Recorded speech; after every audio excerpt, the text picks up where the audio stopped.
जैसा कि आप सभी को पता है, अपन जो डिस्कस कर रहे हैं वो डिस्कस किसको कर रहे हैं? फ्लोरेंस सीरीज को, नर्सिंग ऑफिसर सीरीज को, जिसके अंदर तमाम उन क्वेश्चंस को डील किए जाते हैं जो क्वेश्चन डायरेक्ट आपके नॉर्सेट में, डायरेक्ट आपके आरआरबी में, डायरेक्ट ईएसआईसी में, डायरेक्ट डीएसएसबी में, और जितने भी तमाम सेंट्रल और स्टेट गवर्नमेंट के जितने भी नर्सिंग ऑफिसर के एग्जाम है, उन सभी एग्जाम के अंदर आने वाले क्वेश्चन को यहाँ पे डिस्कस है वो डिस्कस किया जाता है और डिस्कस अपन करते हैं। तो good evening to all my loving dear students, बिल्कुल आप सभी का क्लास के अंदर मोस्ट वेलकम है। Good evening all of you. सारे बच्चे जुड़ चुके हैं, बिल्कुल जल्दी से इस क्लास को इतना तेजी से शेयर कर दीजिएगा कि तमाम उन बच्चों तक इस क्लास को पहुंचे जो रियल में अपने जो माँ बाप है उनका ख्वाब, अपना सपना पूरा करना चाहते हैं नर्सिंग ऑफिसर बनके, और भारत के नंबर 1 जो इंस्टीट्यूट है एम्स के अंदर, ईएसआईसी, डीएसएसबी, इस तरीके के जो इंस्टीट्यूट है उनके अंदर पहुंचने का सपना पूरा कर सकते हैं। बिल्कुल मधु, बिल्कुल यस, मधु, नीलू, नेहा, यस, छोटू यादव, यस, बिल्कुल good evening all of you. और आप सभी को पता होगा कि मैंने आपको यहाँ पे जो लास्ट क्वेश्चन है ना, वो लास्ट क्वेश्चन मैं आपके सामने छोड़ के गया था कि भाई आपको इसका आंसर करना है। देखिए भाई क्वेश्चन है वो क्वेश्चन क्या है और आपको इसका आंसर है वो आंसर पुट करना था जी। बिल्कुल आपने किया है, बहुत सारे जो बच्चे उन्होंने आंसर किया है, मैंने आंसर देखा भी है कि आंसर सही किया गलत किया। अभी देखते हैं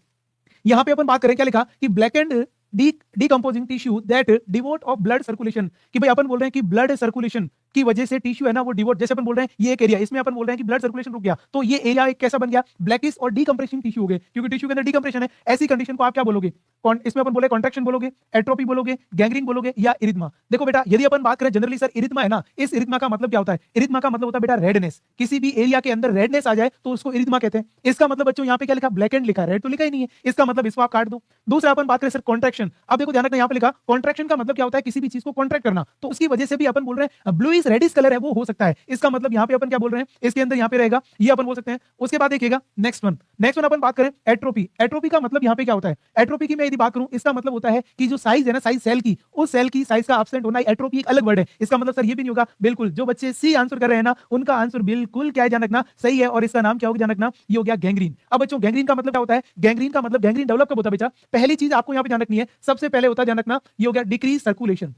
किसकी बात करें ध्यान रखना, ये हो गया डिक्रीज सर्कुलेशन। सबसे पहले ब्लड का बेटा सर्कुलेशन कम होगा, ब्लड का सर्कुलेशन कम होगा तो ऐसी कंडीशन को अपन बोलते हैं ये हो गया बेटा इस्चेमिया। जैसे इस्चेमिया डेवलप होगा तो उस जगह ध्यान रखना बच्चों क्या हो जाएगा, ये हो गया नेक्रोसिस है ना, वो नेक्रोसिस होगा, और नेक्रोसिस के बाद में जो डेवलप होगा उसका नाम क्या बच्चों? ये हो गया जो गैंग्रीन है ना, वो गैंग्रीन डेवलप होगा, है ना, ये इसमें सिस्टम रहता है। इसका मतलब अपन बोल रहे हैं सर ये जो गैंग्रीन है, और बेटा जो गैंग्रीन होता है ना, ये गैंग्रीन भी कितने प्रकार का होता है? ये गैंग्रीन 3 टाइप का होता है। कौन कौन सा बेटा? एक का नाम होता है बेटा ये हो गया ड्राई गैंग्रीन, एक का नाम होता है ध्यान रखना अपन बोल रहे हैं ये हो गया वेट गैंग्रीन। कौन सा? एक का नाम ड्राई गैंग्रीन, एक का नाम वेट गैंग्रीन, और तीसरे का नाम बेटा गैस गैंग्रीन है। वो 3 टाइप के हो गए। अब ये जो ड्राई गैंग्रीन है किसकी वजह से होता है? तो यदि अपने बॉडी में किसी भी पार्ट में बेटा यदि अपन बोले सर इस्चेमिया हुआ तो उस जगह कौन सा डेवलप होगा? डायरेक्ट क्वेश्चन आता है ध्यान रखना, ये एम्स के अंदर या नर्सिंग ऑफिसर एग्जाम में ड्राई गैंग्रीन का मोस्ट कॉमन कारण क्या है? सीधा बताओ इस्चेमिया। इस्चेमिया का मतलब क्या होता है? ब्लड सर्कुलेशन का क्या पढ़ना? कम पढ़ना। दूसरा अपन बात करें ये हो गया wait gangrene. Wait gangrene mostly जो बच्चों होता है वो किसकी वजह से होता है? बैक्टीरियल है ना, वो बैक्टीरियल कोज के कारण होता है, मतलब इसके पीछे जो कारण रहेंगे वो बैक्टीरिया रहेंगे। और तीसरा जो कारण है बेटा उसका नाम क्या है? गैस गैंग्रीन, और इसमें एक बैक्टीरिया उसका नाम है ये हो गया बेटा क्लोस्ट्रीडियम। क्या नाम है ध्यान रखना, मैं टिटेनी नहीं लिखूंगा, क्लोस्ट्रीडियम इसका नाम है ध्यान रखना, ये हो गया परफिंज।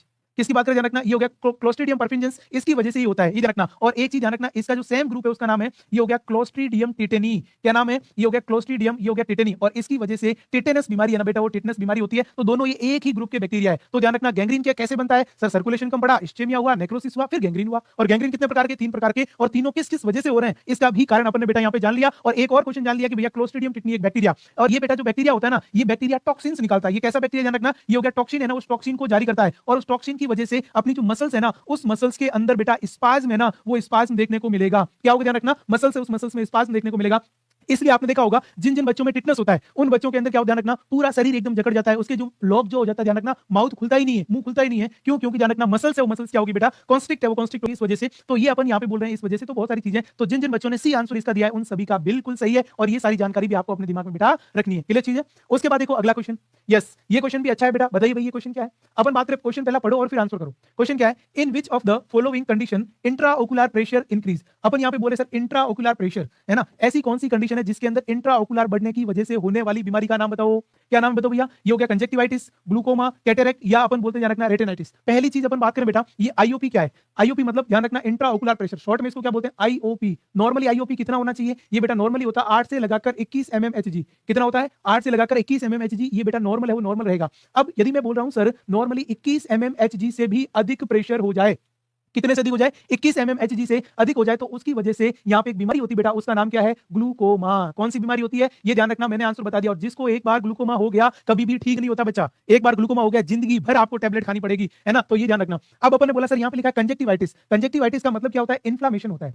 किसकी बात करें? ये हो गया बेटा इन्फ्लामेशन, है ना, ये हो गया इन्फ्लामेशन इन कंजक्टाइवा। जो अपनी कंजक्टाइवा है ना, उस कंजक्टाइवा के अंदर इन्फ्लामेशन होना, है ना, संक्रमण होना, क्या कहलाएगा? कंजक्टिवाइटिस कहलाएगा, है ना। ये बैक्टीरिया की वजह से हो सकता है, कोई वायरस उसकी वजह से हो सकता है। दूसरा ग्लूकोमा, यस, इसका आंसर भी क्या होगा कि यदि इंट्राओकुलर प्रेशर बढ़ेगा तो उसकी वजह से क्या होगा, ध्यान रखना। तीसरा अपन बात करें बेटा कैटरेक्ट, जिसको आपने हिंदी में देखा होगा मोतियाबिंद। क्या नाम है? कैटरेक्ट मींस मोतियाबिंद। अब बताओ मोतियाबिंद ये कैटरेक्ट क्यों होता है? इसके अंदर बेटा ओपेसिटी, किसकी बात करूं? ये हो गया ओपेसिटी इन लेंस। किसकी बात करें? जो अपनी आंखों के अंदर जो लेंस लगा है ना, व्हाइट व्हाइट जो आपको दिखता है, उस लेंस के अंदर ओपेसिटी होगी। ओपेसिटी का मतलब लेंस मोटा हो गया। जैसे अपन बोल रहे हैं कोई चीज में पानी जाता है और पानी जाने के बाद कोई चीज कैसे फूल जाती है ना, उसको अपन बोलते हैं बेटा ओपेसिटी ऑफ लेंस, है ना। और जैसे ओपेसिटी होगी इसका मतलब यहाँ पे क्या होगा? Blur vision. किसकी बात करें? ये हो गया ब्लर आई विजन। अपन बोल रहे हैं कि भैया बिल्कुल आपको धुंधला दिखाई देगा और आपकी आंखों में ध्यान रखना व्हाइट व्हाइट दिखेंगे, ये धुंधला दिखेगा, तो उसको अपन बोलते हैं कैटरेक्ट।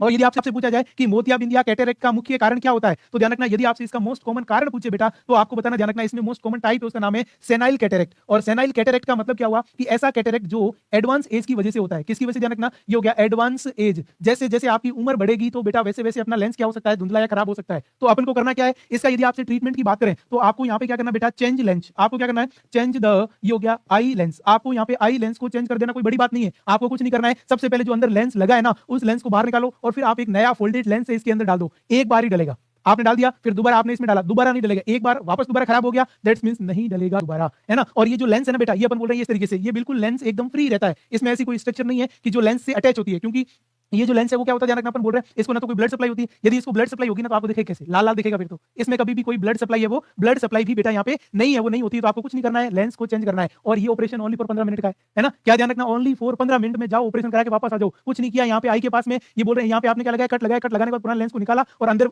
अनफोल्डेड लेके गए, फिर आपने यहाँ पे उसको क्या कर दिया? अनफोल्ड कर दिया अंदर, और अनफोल्ड करने के बाद वो वहाँ पे फिक्स हो गया। बस कुछ भी नहीं करना है, आपको अच्छी तरीके से दिखेगा।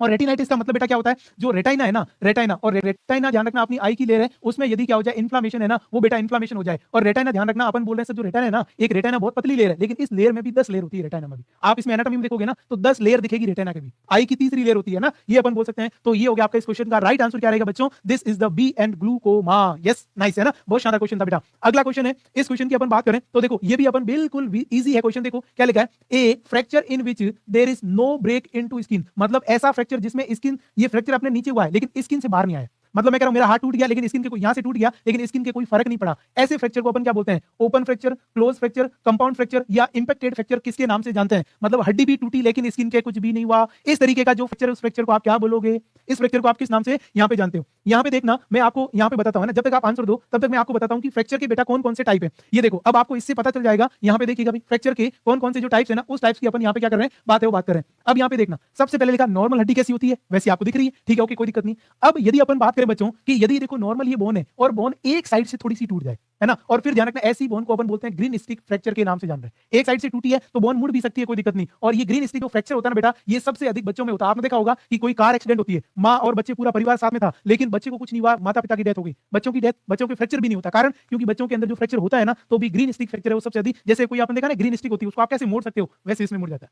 अगला लिखा ओब्लिक। ओब्लिक का मतलब यदि बोन आपकी ऐसे तिरछी कट जाए तो उसको ओब्लिक कहते हैं। ट्रांसवर्स का मतलब बोन यदि बीच में से दो हो जाए तो उसको ट्रांसवर्स फ्रैक्चर कहते हैं। ये हो गया यदि आपके ये एंड है, ये बोन का एंड, ये बोन का एंड यहाँ पे हो रहा है तो उसको अपन बोलते हैं इंपैक्टेड। फिर अपन बोल रहे हैं यदि आपकी इस तरीके से हो जाए उसको अपन, फिर ये ओब्लिक हो गया। फिर कम्युनिकेटिंग। कम्युनिकेटिंग का मतलब एक बोन के बहुत सारे टुकड़े हो जाए। मैं कह रहा हूँ ये बोन यहाँ पे टूट गई, यहाँ पे 10 टुकड़े हो गए इसके, तो उसको अपन बोलते हैं सेगमेंटल। का मतलब बोन दो हिस्सों में टूट गई है, ये एक सेगमेंट में टूटी, ये दोनों तरफ टूटी और एक क्या बन गया? सेगमेंट बन गया, तो उसको अपन बोलते हैं सेगमेंटल। और उसके बाद ध्यान रखना ये अवुल्ड है, मतलब एक टुकड़ा टूट के बाहर आ गया। फिर स्पाइरल इस तरीके से, मतलब यहाँ पे एस बनेगा। और उसके बाद में ध्यान रखना लीनियर, मतलब इस हड्डी के यहाँ पे एक ऐसा लीनियर हुआ है। अब ये पूरे टाइप है वो टाइप होते हैं। अब यदि अपन बोल रहे हैं कि यदि बोन टूटी और टूट के अपनी स्किन को रप्चर करते हुए बाहर आती है तो ऐसे फ्रैक्चर को ओपन फ्रैक्चर कहते हैं। और यदि अपने बोले हड्डी टूटी लेकिन बोन आपकी स्किन के ऊपर नहीं आई तो ऐसे फ्रैक्चर को बेटा क्लोज फ्रैक्चर कहते हैं। और ये फ्रैक्चर इतने प्रकार के और इतने टाइप के यहाँ पे हो सकते हैं। तो इसका मतलब यहाँ पे बेटा इस हिसाब से राइट आंसर क्या होना चाहिए कि भाई बोन तो हड्डी तो टूटी है लेकिन स्किन ब्रेक नहीं हुई है, तो ऐसे फ्रैक्चर को बेटा अपन क्या बोलते हैं?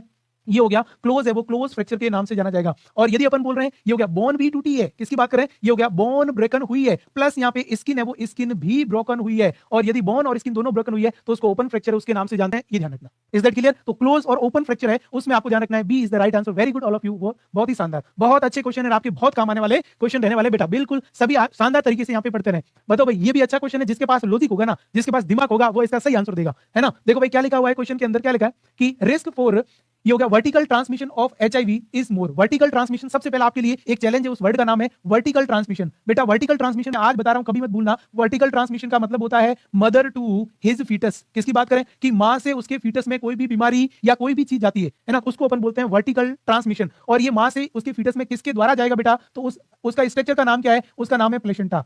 अब इन्होंने यहाँ पे क्या बोला कि जो एक एचआईवी बीमारी होती है ना, वो सबसे अधिक मां से उसके फीटस में कब जा सकती है, बताओ भाई कब जाएगी, एंटीनेटल पीरियड की डिलीवरी होने से पहले वाले पीरियड में, फिर लिखा इंट्रानेटल ड्यूरिंग लेबर। इंट्रानेटल का मतलब क्या बेटा, ये हो गया ड्यूरिंग लेबर, जब महिला की डिलीवरी हो रही है उस कंडीशन में, फिर लिखा पोस्टनेटल डिलीवरी होने के बाद में रिस्क है, फिर लिखा ध्यान रखना ब्रेस्ट फीडिंग करवाओगे तो उस टाइम रिस्क है। बताओ भाई क्या है, ये इंटरेस्टिंग है ना, मैं यहाँ पे सबके आंसर देखना चाहता हूँ इसमें ना, सारे भी आंसर करें भाई, मुकेश, रिंकू, रेखा, यस, मुस्कान, मधु, उसके बाद कस्तूरबी, गरिमा, सपना, यस, गोल्डी, यस, इन्होंने सबने क्या किया, बिल्कुल आपने बिल्कुल दिमाग लगाया। कितना शानदार क्वेश्चन का आपने समझ के आंसर दिया बेटा, बिल्कुल सही बात है, न तो वो एंटीनेटल होगी न ही पोस्ट नेटल होगी, यहाँ पे मोस्टली जो रहेगा ड्यूरिंग द लेबर। अब बताओ ड्यूरिंग द लेबर क्या होगा, मतलब माँ, इसमें ड्यूरिंग द लेबर क्या होगा, मदर और बेबी, किसकी बात करें, ये हो गया मदर और बेबी है ना, उनका जो ब्लड है ना, वो ब्लड क्या हो जाएगा, मिक्स हो जाएगा, ब्लड बेटा क्या हो जाएगा, मिक्सड है, वो मिक्स हो जाएगा, और इस वजह से एचआईवी है ना, वो क्या हो जाएगा, ट्रांसमिट है, वो ट्रांसमिट हो जाएगा। अब आपने बोला नॉर्मल डिलीवरी है, उस नॉर्मल डिलीवरी में बेबी हो रहा है, तो इसका मतलब ये तो ट्रांसमिट हो जाएगा। तो आपको सबसे सेफ तरीका क्या करना है, ऐसी कंडीशन में आप यहां पे क्या करो बेटा, ये हो गया सर्जरी करो, जिसको अपन बोलते हैं LSCS, है ना, ये हो गया लोअर सेगमेंट सिजेरियन सेक्शन। आपको बच्चे को डिलीवर करना है, वो किसके द्वारा करना बेटा, ये हो गया सर्जरी है, वो सर्जरी करके ही बच्चे को पैदा करना है, क्योंकि आप सर्जरी करोगे तो ध्यान रखना, जैसे आप कट लगाओगे बच्चे को आपने बाहर ले लिया, इसका मतलब मां और बच्चे का ब्लड क्या होगा, मिक्स ही नहीं होगा, और मिक्स नहीं होगा, ध्यान रखना यहाँ पे एचआईवी होने की संभावना बहुत ही कम हो जाएगी। तो ये तो आपको पता था और ये मैंने बता दिया, तो फिर आपके यहाँ पे ध्यान रखना क्या हो गया, ये जो कॉन्सेप्ट है वो कॉन्सेप्ट बेटा इजी हो गया। अब मुझे कौन बताएगा कि बताओ बेटा ब्रेस्ट फीडिंग करवानी चाहिए या नहीं करवानी चाहिए, बताओ भाई ब्रेस्ट फीडिंग करवानी चाहिए या नहीं चाहिए। अब देखो अलग अलग जगह क्या बोलते हैं, अपन यहाँ पे बात करें ना पूरी दुनिया के अंदर तो ये कहते हैं कि ब्रेस्ट फीडिंग का माँ के ऊपर छोड़ दो, माँ चाहती है तो ब्रेस्ट फीडिंग करवाए, माँ नहीं चाहती है तो नहीं करवाओ, पहली बात। दूसरी, रियल में सही क्या है भाई, सही क्या है, सही क्या बात करें तो ध्यान रखना पूरी दुनिया तो ये कहती है कि आपको एचआईवी के बाद में नो ब्रेस्ट फीडिंग। यहाँ मैं बात कर रहा हूँ वर्ल्ड की, किसकी बात करें, ये हो गया वर्ल्ड, और वर्ल्ड की मैं बात करूं तो ध्यान रखना एचआईवी के बाद में आपको क्या करना है, जो एचआईवी वाली मदर है, मां है, उसमें आपको क्या करना है, नो, ये हो गया ब्रेस्ट फीडिंग। ये ध्यान रखना, आगे बहुत सारी कंट्रोवर्सी आपके यहाँ पे होगी, ये यहाँ से सीख के जाओगे तो लाइफ में कभी भूलोगे नहीं। पहली चीज मैं कह रहा हूं, दुनिया तो ये कहती है कि ब्रेस्ट फीडिंग आपको नहीं करवानी है, तो करवानी क्या है, तो ब्रेस्ट फीडिंग नहीं करवाओगे तो यहाँ पे आपको ब्रेस्ट फीडिंग अवॉइड करनी है, तो यहाँ पे आप क्या कर सकते हो, ये हो गया आपकी बोटल फीडिंग। किसकी बात करें आप, यहाँ पे बोटल फीडिंग है, वो बोटल फीडिंग यहाँ पे बेटा करवा सकते हो। लेकिन भारत की मैं बात करूं, किसकी बात करूं बच्चों, ये मैं बात करूं इंडिया के अंदर, तो ध्यान रखना इंडिया में ब्रेस्ट फीडिंग अलाउ है। इंडिया के अंदर क्या है ध्यान रखना, ये हो गया ब्रेस्ट फीडिंग है, वो ब्रेस्ट फीडिंग अलाउ है, क्या है ध्यान रखना, इंडिया में ब्रेस्ट फीडिंग अलाउ है।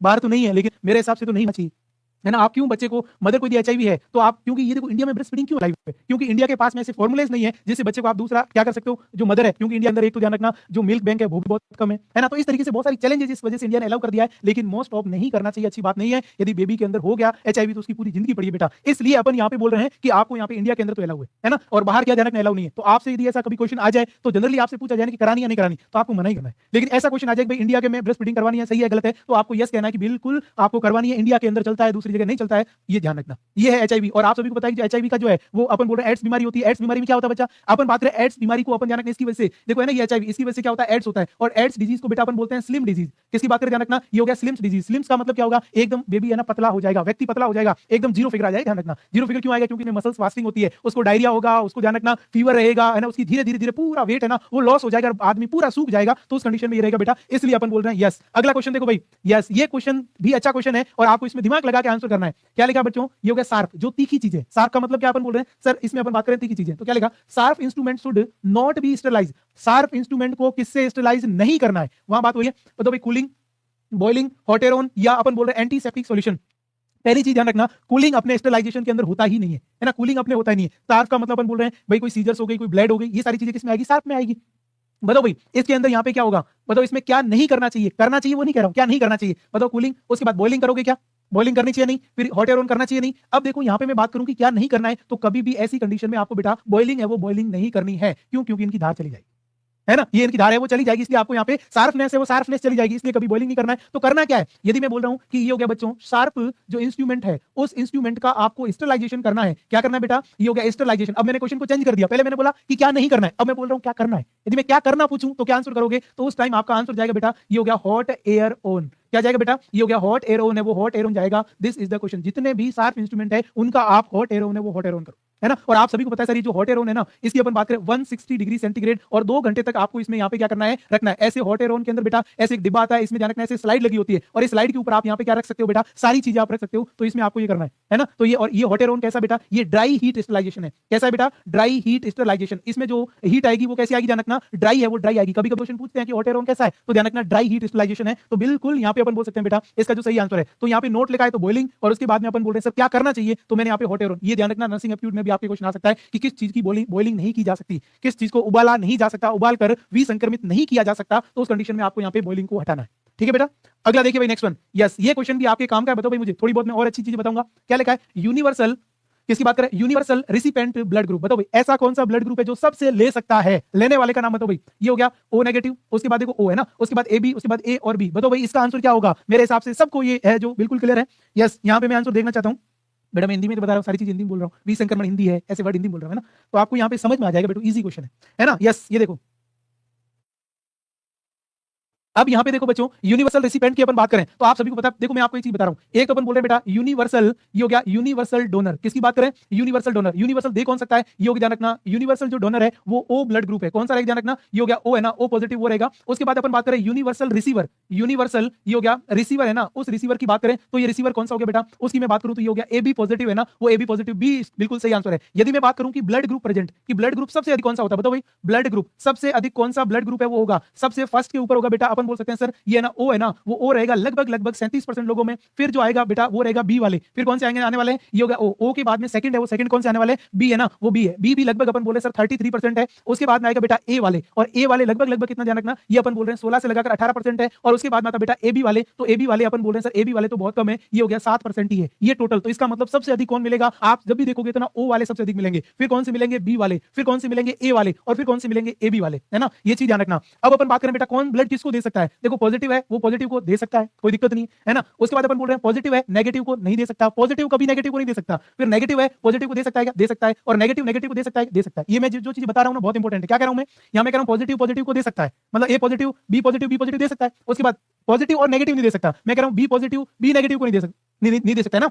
और नेगेटिव और पॉजिटिव दे सकता है, बिल्कुल दे सकता है। और नेगेटिव नेगेटिव को क्या कर सकता है, दे सकता है। ये कुछ एक बातें बताई थी, ध्यान रखना, वेरी इंपॉर्टेंट है। ये माइंड में आप यहाँ पे बेटा बिठा लेना, वेरी इंपॉर्टेंट। तो इसका मतलब इस हिसाब से इसका सही आंसर क्या जाएगा बेटा, तो उसका नाम है ये हो गया A B positive, A B positive, A B positive, है ना। ये चीज आपको यहाँ पे ध्यान रखना है। और ये इस तरीके से आपका क्या रहेगा, इसका पूरा डेकोरम रहेगा ब्लड का ना। बहुत सारी चीजें हैं, ये ध्यान रखना। आरएच है ना, आरएच एंटीजन, आरएच एंटीजन का मतलब समझते हो, आरएच एंटीजन का मतलब ऐसा व्यक्ति जिसकी बॉडी में एंटी डी क्या है, ध्यान रखना, एंटी डी प्रेजेंट है, एंटी डी प्रेजेंट होती है उसी, ध्यान रखना आरएच है वो। ये आरएच फैक्टर क्या होता है, एबी इनकॉम्पेटिबिलिटी क्या होती है, कैसे क्या डेवलप होता है, बहुत सारी चीजें, लेकिन अपन यहाँ पे इतना ही देखेंगे। अगला देखिएगा नेक्स्ट वन। बताओ भाई ये भी सिंपल है। देखो यहाँ पे क्या लिखा है, विच of the following is an example of objective. देखो यहाँ पे ऑब्जेक्टिव डाटा का एग्जांपल है, इन 4 ऑप्शन में ऑब्जेक्टिव। अब आपको मैं बताऊं, आपने देखा होगा सर, ए का नाम है सब्जेक्टिव डाटा, ए का नाम है सब्जेक्टिव डाटा, और ए का नाम क्या बेटा, ऑब्जेक्टिव डाटा। कौन सा ध्यान रखना, ऑब्जेक्टिव डाटा। सब्जेक्टिव डाटा बेटा कहां से आता है, पेशेंट ने को बताता है ना। यहाँ पे अपन बोल रहे हैं पेशेंट डाटा, किसकी बात करें, पेशेंट डाटा, या पेशेंट ने जो कंप्लेन करी है ना बेटा, उस कंप्लेन को अपन यहाँ पे क्या बोल रहे हैं, सब्जेक्टिव। और यदि अपन बोल रहे हैं ऑब्जर्व बाई, ये हो गया ऑब्जर्व बाई हेल्थ वर्कर, जो हेल्थ वर्कर ऑब्जर्व करते हैं उस पर क्या बोलते हैं बेटा, ये हो गया हेल्थ वर्कर ऑब्जर्व करते हैं, उसको ऑब्जेक्टिव कहते हैं। अब ऐसे इनमें से कौन सी चीजें हैं जो ऑब्जेक्टिव है, मतलब आप ऑब्जर्व करोगे, नर्स ऑब्जर्व करेगी, बताओ भाई कौन सी है, फीलिंग ऑफ वरी, कि वो बहुत चिंता और टेंशन में, ये अपन ऑब्जर्व कर सकते हैं क्या, वो कितनी, जैसे आप कितनी टेंशन में हो कितनी नहीं हो मेरे को थोड़ी पता चलेगा। उसके बाद पेन इन एब्डोमेन, आपके पेट दुख रहा है, मुझे पता चलेगा क्या, ये भी नहीं हुआ, ये भी नहीं हुआ। नोजिया, आपको जी घबराना हो रहा है, मुझे थोड़ी पता चलेगा कि आपको जी घबराना हो रहा है, इसका मतलब ये भी नहीं होगा। ये पेशेंट बताएगा, ये पेशेंट बताएगा, ये पेशेंट बताएगा। लेकिन यहाँ पे लिखा है डिसकलरेशन ऑफ स्किन, मैं कह रहा हूँ आपकी स्किन पीली हो रखी है, आपकी स्किन लाल हो रखी है, ये मैं देख सकता हूँ ना, मैं ऑब्जर्व कर सकता हूँ। तो ऐसे को अपन बोलते हैं ना, ये हो गया डिसकलरेशन ऑफ स्किन। यहाँ पे ध्यान रखना, ये आंसर सही रहेगा। तो जो पेशेंट बताता है ना बेटा, वो हमेशा सब्जेक्टिव जो भी होता है ना, उसको अपन बोलते हैं सिम्टम्स। क्या बोलते हैं बेटा, पेशेंट हमेशा लक्षण बताता है। और अपन बात करें ऑब्जेक्टिव का, ऑब्जेक्टिव का मतलब होता है साइन, साइन मतलब संकेत, और उसको कौन देखता है, अपन देखते हैं। उसको कौन देखता है, अपन। तो ये कौन सा हो गया, ध्यान रखना, ये अपन बोल रहे हैं। और ऐसी एक्टिविटी को अपन बोलते हैं, ये हो गया कोवर्ट एक्टिविटी, इसको अपन क्या बोलते हैं बेटा, कोवर्ट डाटा। और इसको अपन बोलते हैं ओवर्ट डाटा। ओवर्ट मतलब आपने ऑब्जर्व किया है, कोवर्ट मतलब पेशेंट ने बताया। तो कभी भी इस प्रकार का आपका क्वेश्चन आ जाए कि सर सब्जेक्टिव डाटा क्या होता है और ऑब्जेक्टिव डाटा क्या होता है, तो यहाँ पे देखना बेटा, ये इस तरीके से इनका मतलब होता है कि भाई ऑब्जेक्टिव डाटा है वो अपन ऑब्जर्व करते हैं, सब्जेक्टिव पेशेंट बताता है, उसको जो कंप्लेन होती है उसको अपन बताते हैं। इसका मतलब ये सारी चीजें अपन नहीं देख सकते बेटा, ये पेशेंट है वो पेशेंट ही बताएगा। अगला बताओ भैया, नॉर्मल है और सिंपल क्वेश्चन है। सिंपल क्वेश्चन क्या है कि आपके ब्लड में सोडियम कितना है, आपका ब्लड है उस ब्लड में सोडियम कितना बताओ। Normal serum sodium level, normal serum sodium level कितना होगा बताओ। 145 से लगाकर 155 मिली इक्विवेलेंट पर लीटर, 135 से 145 मिली इक्विवेलेंट पर लीटर। फिर अपन बात करें, ये हो गया 3.5 से 5.2 मिली इक्विवेलेंट, और उसके बाद अपन बोल रहे हैं 9 to 11 मिली इक्विवेलेंट। अब बेटा यहाँ पे अपन बात करें ना सोडियम, किसकी बात करें, ये हो गया सोडियम। अब देखो सोडियम यहाँ पे दो प्रकार से हो सकता है, दो प्रकार कौन सा बेटा, एक यहाँ पे अपन बोल रहे हैं ना सर, एक हो गया एक्स्ट्रा सेल्यूलर, किसकी बात करें, ये हो गया एक्स्ट्रा सेल्यूलर, है ना, ये हो गया एक्स्ट्रा सेल्यूलर, और दूसरा अपन बात करें उसका नाम क्या हो गया, इंट्रा सेल्यूलर। बेटा एक्स्ट्रा सेल्यूलर इंट्रा सेल्यूलर का मतलब क्या है, एक्स्ट्रा सेल्यूलर का मतलब ये होता है, ये हो गया ध्यान रखना आउटसाइड सेल, कहां से ध्यान रखना, ये हो गया आउटसाइड सेल, और इसका मतलब क्या हो गया बेटा, इनसाइड सेल, की ये सेल के अंदर है। आउटसाइड सेल है मतलब ये किस में चलेगा बेटा, वेसल्स या अपना जो अपन बोल रहे हैं ना, ये हो गया नॉर्मल जो सीरम है ना उस सीरम में चलेगा, या ब्लड है उस ब्लड में चलेगा। और इसकी बात करें तो ये क्या होगा, इनसाइड इन सेल, इसका मतलब ये किसके अंदर रहेगा, जो सेल है ना उस सेल के अंदर यहाँ पे रहेगा। बताओ इसका नॉर्मल लेवल कितना है, इसका नॉर्मल होता है बेटा 135 से लगाकर 145 मिली इक्विवेलेंट पर लीटर है वो होता है ये बेटा नॉर्मल। और यदि आपसे ये पूछा जाए बेटा कि सर इंट्रासेल्युलर सेल के अंदर कितना होता है, ये तो आपने बता दिया सेल के अंदर कितना होता है, तो सेल के अंदर जनरली अपन बात करें तो वो होता है 3.5 से लगाकर 5.1 मिली इक्विवेलेंट, ये अपन बोल रहे हैं, है ना, ये अपन बोल रहे हैं सेल, इसमें सेल आएगी ना, ये हो गया आपका सेल, ये आपका नॉर्मली जो है वो लेवल रहेगा, ये अपन इसमें बोल सकते हैं बेटा कितना होगा ध्यान रखना। मतलब अपन बोल रहे हैं कि ये तो रहेगा सेल में और ये रहेगा, यहाँ सीरम का पूछा है तो बेटा राइट आंसर आपको क्या करना है, ये बताना है, this is the right answer, ये इतना रहता है बेटा। और यदि मैं कह रहा हूं ना जो सोडियम है बेटा, इस सोडियम की मैं किसकी बात करूं, ये हो गया सोडियम की कमी होती है, डिक्रीज लेवल, यदि सोडियम कम होता है ना बेटा तो उस कंडीशन को आप क्या बोलोगे, उसको अपन बोल रहे हैं ये हो गया हाइपोनेट्रीमिया, क्या बोलते हैं ध्यान रखना, हाइपोनेट्रीमिया। कितने से कम होगा, 135 मिली इक्विवेलेंट पर लीटर से। और यदि मैं कह रहा हूं बढ़ता है, इंक्रीज लेवल, और इंक्रीज लेवल कितने से बेटा, 145 मिली इक्विवेलेंट पर लीटर से बढ़ता है तो उसको हाइपरनेट्रीमिया कहते हैं। क्या बोलते हैं बेटा, हाइपरनेट्रीमिया के नाम से जानते हैं ये। और ये ध्यान रखना ठीक है ना, हार्ट के ऊपर या नॉर्मली करता है इतना ज्यादा सोडियम का रोल। यदि आपसे पूछा जाए कि सर पोटेशियम कितना है, देखो ये लेवल पोटेशियम का है, किसकी बात करें, this is the normal level, ये क्या है, नॉर्मल सीरम पोटेशियम, सीरम ये हो गया के का मतलब potassium level, normal serum potassium level क्या होगा ये। और यदि अपन बोल रहे हैं पोटेशियम कम होता है, किसकी बात करूं, ये हो गया पोटेशियम यदि क्या होता है लेस, और लेस पोटेशियम होता है उसको बेटा अपन बोलते हैं हाइपोकैलीमिया, क्या बोलते हैं, हाइपोकैलीमिया। और यदि अपन बोल रहे हैं इंक्रीज ज्यादा हो गया तो उसको बेटा अपन बोलते हैं हाइपरकैलीमिया, क्या बोलते हैं बेटा, हाइपरकैलीमिया के नाम से जानते हैं। ठीक है, ये आपको यहाँ पे ध्यान रखना है। तो पोटेशियम और कैल्शियम दोनों हो गए बिल्कुल अच्छी तरीके से, है ना, बिल्कुल। आज बहुत सारे बच्चे अच्छी तरीके से पढ़ाई कर रहे हैं, बहुत अच्छा आपका डेडिकेशन है, शानदार, नाइस है ना, बहुत अच्छा। इस तरीके से आपको हर चीज हर जानकारी जुटानी है यदि आपको जीरो से लेकर एंड तक नर्सिंग ऑफिसर तक पहुंचना है, तो आपको ऐसे ही पढ़ना पड़ेगा, है ना, हर एक चीज में आपको 5-5 चीजें क्लियर करनी पड़ेगी बेटा। तो इसका मतलब यहाँ पे क्या सही हो जाएगा, ये आपकी सही रहेगी। अगला बताओ भाई, ये भी अच्छा क्वेश्चन है, क्या क्वेश्चन है बेटा कि बेस्ट टाइम, ये जो मैं बता रहा हूं बेटा सारे PYQ है, प्रीवियस किसी ना किसी दिल्ली एम्स के अंदर, कभी RRB में, कभी अपन बोल रहे हैं ESIC में, कभी अपन बोल रहे हैं जितने भी स्टेट के और सेंट्रल के एग्जाम होते हैं, जिपमेर हो गया, PGI हो गया, ऐसे बड़े बड़े इंस्टीट्यूट जो नर्सिंग ऑफिसर लाख 2-2 लाख रुपए सैलरी देते हैं आपको महीने की, है ना बेटा, उन एग्जाम में आए हुए क्वेश्चन को मैं बता रहा हूं, है ना, बेसिक टू बेसिक क्वेश्चन है बेटा। यहाँ पे देखो क्या लिखा है, best time to collect sputum sample for acid fast bacilli. अपन बोल रहे हैं कि आप एसिड फास्ट बेसिलाई, और बेटा जो एसिड फास्ट बेसिलाई जो बैक्टीरिया होता है ना, ये बैक्टीरिया कौन सा है, इस बैक्टीरिया का नाम है बेटा माइकोबैक्टीरियम। किसकी बात करें ध्यान रखना, ये हो गया माइकोबैक्टीरियम ट्यूबरकुलाई, क्या नाम है, माइकोबैक्टीरियम ट्यूबरकुलाई। और ये क्या बीमारी कोज करता है बेटा, टीबी, भारत की नंबर 1 डिजीज। ध्यान रखना दुनिया में सबसे अधिक टीबी कहीं है ना वो भारत में। क्यों, इसलिए क्योंकि भारत की जनसंख्या ज्यादा है, जनसंख्या ज्यादा होगी तो टीबी को कंट्रोल करना मुश्किल है, क्योंकि एक व्यक्ति दूसरे व्यक्ति के संपर्क में आने से टीबी फैलती है, इसलिए भारत में टीबी का सबसे अधिक है ना वो रहेगा। अब अपन बोल रहे हैं टीबी का आपको सैंपल लेना है, तो बेटा सैंपल के लिए आपको यहाँ पे स्पूटम लेना पड़ेगा, समझते हो, ये हो गया स्पूटम। और स्पूटम आपको कितने लेने बेटा, ध्यान रखना, अभी नोट सेट दिल्ली एम्स में आया 2 स्पूटम है ना, ये हो गया आपका 2 स्पूटम कलेक्ट। कितने स्पूटम लेने आपको, 2 स्पूटम है। मैं कह रहा हूं कोई व्यक्ति है ना उसको पता करना है कि उसको टीबी है या नहीं है, तो आपको क्या करना बेटा, 2 स्पूटम है ना, 2 स्पूटम लेना है। 2 कब लेना बेटा, ध्यान रखना, एक तो आपको लेना ऑन स्पॉट, किसकी बात करें,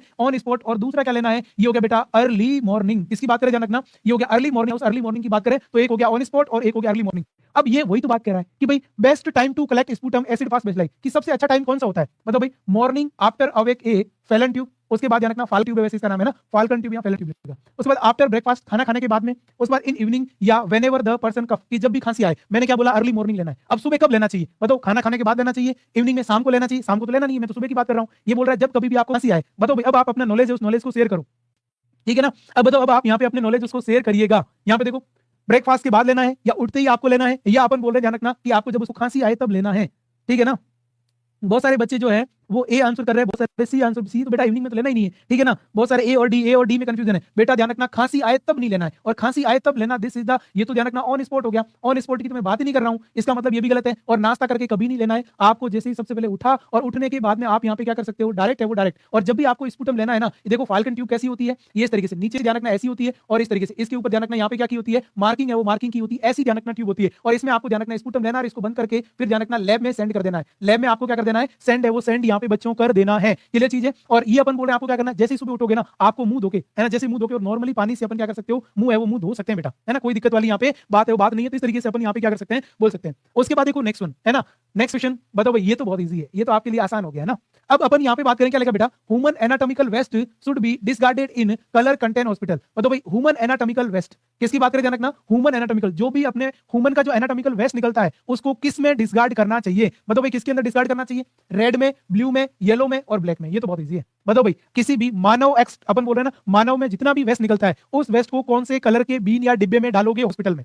बताओ भाई red, blue, yellow and black. ध्यान रखना यहाँ पे मैंने आपको पहले भी ऑलरेडी बता चुका हूं और बहुत इजियर है। और ये अपन बोल रहे हैं सर किस में डाला जाता है, येलो है उस येलो बीन में डाला जाता है, किसमें, येलो बीन में। ब्लू में तो बेटा ग्लास आइटम जाएंगे, कांच की चीजें सारी किसमें जाएगी, इसके अंदर जाएगी। और रेड में बेटा क्या होगा, रबर, किसकी बात करें, रबर या जो प्लास्टिक से चीजें बनी है ना, वो प्लास्टिक के जितने भी आइटम रेड में जाएंगे। ब्लू में आपके ग्लास आइटम जाएंगे, और इसमें तो नॉर्मल वेस्ट जाएगा, किसकी बात करें रखना, ये हो गया नॉर्मल वेस्ट है वो नॉर्मल वेस्ट जाएगा। और इसमें अपन बोल रहे हैं ये हो गया ह्यूमन एंड एनिमल, किसकी बात करें, ह्यूमन एंड, ये हो गया animal, animal anatomical waste, anatomical ये हो गया वेस्ट है वो वेस्ट यहाँ पे जाएगा, किसकी बात करें, ह्यूमन एंड एनाटॉमिकल जो वेस्ट है वो वेस्ट जाएगा। तो ये अपन बोल रहे हैं यस येलो, बिल्कुल जिन बच्चों ने yes yes I am right, बिल्कुल सही बात है Sanju, yes you are right, आपने सही आंसर किया है ना। बिल्कुल ऐसे ही आपको सभी को सही आंसर करना है। और जब जब आप सही आंसर करते हो ना, आप अपने आप को कॉन्फिडेंट करते हो, है ना। और जब अपने आप को यदि कॉन्फिडेंस करोगे ना, तो आपका कॉन्फिडेंस का लेवल बढ़ेगा, कॉन्फिडेंस का लेवल बढ़ेगा तो आपके अंदर एक अपार शक्ति आएगी, और उस शक्ति से आप कुछ भी हासिल कर सकते हो। मतलब मंजिल कितनी भी दूर क्यों ना हो, आप यदि हार्ड वर्क करोगे ना, यू कैन अचीव इट। आप इजिली क्या कर सकते हो बेटा, अचीव है वो अचीव कर सकते हो, है ना,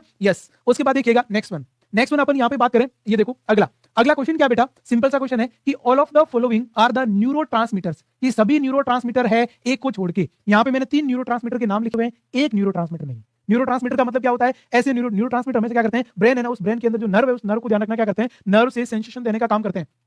डोपामिन है क्या, गाबा है क्या, सेरोटोनिन है क्या, या ट्रोपोनिन, कौन सा नहीं है, आपको यहाँ पे नोट नहीं वाला ढूंढना है।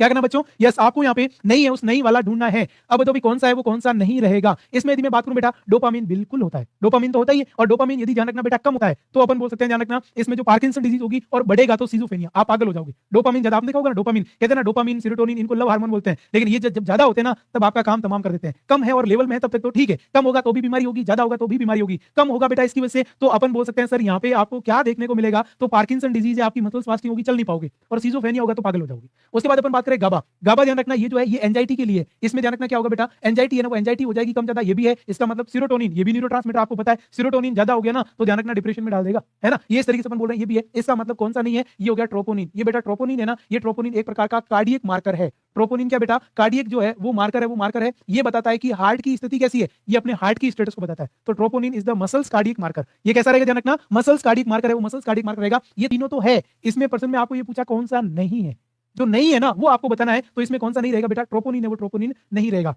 ये अगला भाई, ये भी इजी क्वेश्चन है, क्या बेटा, the method use to administration medication in कान, मतलब in the ear is called. अपन बोल रहे हैं जो कान में दवाई डाली जाती है, जिस दवा को अपन कान में डालते हैं उस मेथड को क्या कहते हैं, उसको अपन इंस्टिलेशन कहते हैं, इनहेलेशन कहते हैं, इंजेक्शन कहते हैं, या इनफिल्ट्रेशन कहते हैं। बताओ क्या होगा। अपन बोल रहे हैं कि दवाई को कान में डालना, यदि आप दवाई को कान, आंख और नाक में डालते हो तो उसको बेटा अपन ध्यान रखना इंस्टिलेशन कहते हैं। कहां पे ध्यान रखना, ये हो गया आई के अंदर, ईयर के अंदर, और अपन बोल रहे हैं नोज के अंदर। मतलब आप किसी भी बॉडी कैविटी में एक लिक्विड दवा डालोगे, कोई भी लिक्विड है ना, लिक्विड, उस लिक्विड दवा को बॉडी कैविटी में डालते हो। आंख हो गया, ये हो गया ध्यान रखना, कान हो गया, ये नाक हो गया, ये क्या है, दिस इज द इंस्टिलेशन। उसके बाद इनहेलेशन, इनहेलेशन का मतलब किसी भी दवाई को लंग्स में डालते हो, किसमें, लंग्स में। इसका मतलब यहाँ तो किसमें पूछा, कान में, इसका मतलब ये होगा नहीं। फिर अपन बोल रहे हैं इंजेक्शन, अब इंजेक्शन तो आपको पता ही क्या है, इंजेक्शन आप कहीं भी लगा सकते हो, इसका कोई सेंस नहीं है। और इनफिल्ट्रेशन का मतलब भी ध्यान रखना यहाँ पे नहीं होता है, इनफिल्ट्रेशन का मतलब किसी चीज को फिल्टर करना होता है। तो यहाँ पे अपन बात करें, बिल्कुल जो सही आंसर रहेगा बेटा वो सही आंसर रहेगा इंस्टिलेशन। क्या ध्यान रखना, इंस्टिलेशन है वो। अब देखो बेटा कान में दवाई डालते हैं ना, तो यहाँ पे अपन बोल रहे हैं कि एक तो ध्यान रखना 0 से लगाकर 3 साल तक के बच्चे, और उसके बाद में 3 साल से लगाकर, कितने बेटा,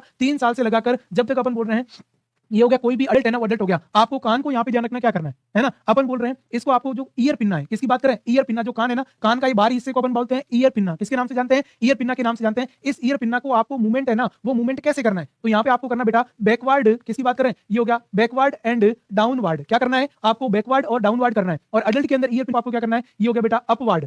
किसकी बात करें ध्यान रखना, ये अपन बोल रहे हैं, ये हो गया अपवर्ड एंड ये हो गया डाउनवर्ड है, वो आपको यहाँ पे अपवर्ड एंड बैकवर्ड क्या करना है, अपवर्ड एंड बैकवर्ड है, बैकवर्ड करना है, ये ध्यान रखना है। अब ऐसा क्यों करते हैं, देखो छोटा बच्चा 1 साल का, 2 साल का, 3 साल का, तब तक आपको कान को क्या करना है, एक तो ध्यान रखना पीछे ले जाना है और पीछे लगा के नीचे खींचना है, जिससे क्या होगी, ईयर कैनाल सीधी हो जाएगी। और ईयर कैनाल यदि सीधी होगी तो दवाई सीधी कान के पकड़ जाएगी, समझे। और इसमें अपन बात करें तो आपको ध्यान रखना पीछे की और ऊपर की ओर खींचना है, जिससे क्या होगा, ध्यान रखना कान जो है वो सीधा हो जाएगा और उसके बाद में दवाई सीधी कान के पर्दे के पास में जाएगी, इसलिए अपन ये करते हैं। तो ये भी आपको यहाँ पे ध्यान रखना है ना, ये चीज। और याद रखने का तरीका क्या है बेटा, ये बोल सकते हैं आईबीडी। आईबीडी का मतलब क्या है कि जो इन्फेंट है ना, उन इन्फेंट के अंदर आपको कान के जो पिन्ना उसको कैसे खींचना है, बैकवर्ड और डाउनवर्ड। और यहाँ पे आप इन्फेंट 3 साल तक मान लो, क्या फर्क पड़ता है।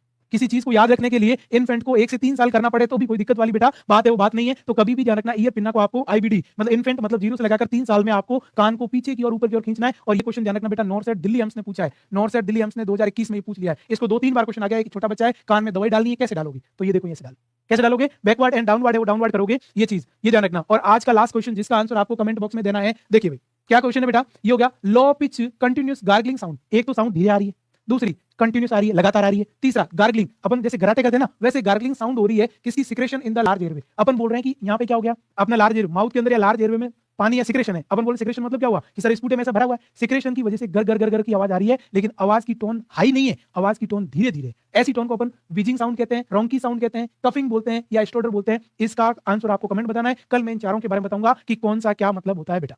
क्लियर चीज है, यस। इसका आंसर आपको कमेंट में करना है, जैसे ही क्लास ऑफ हो उसके बाद में आपको यहाँ पे कमेंट है, उस कमेंट के अंदर यहाँ पे करना है। ये चीज आपको यहाँ पे ध्यान रखना, मैं सारे कमेंट यहाँ पे देखूंगा, है ना, ये चीज ध्यान रखना। तो आज के लिए बेटा इतना ही रहेगा, कल मिलते हैं नेक्स्ट क्लास में। तब तक के लिए thank you so much for joining this class, thank you everyone, all my loving dear student. और लास्ट में मैं आपको यही कहूंगा, यदि आप सीखोगे नहीं तो जीतोगे कैसे, पहले सीखना है और बाद में जीतना है। थैंक यू सो मच बेटा।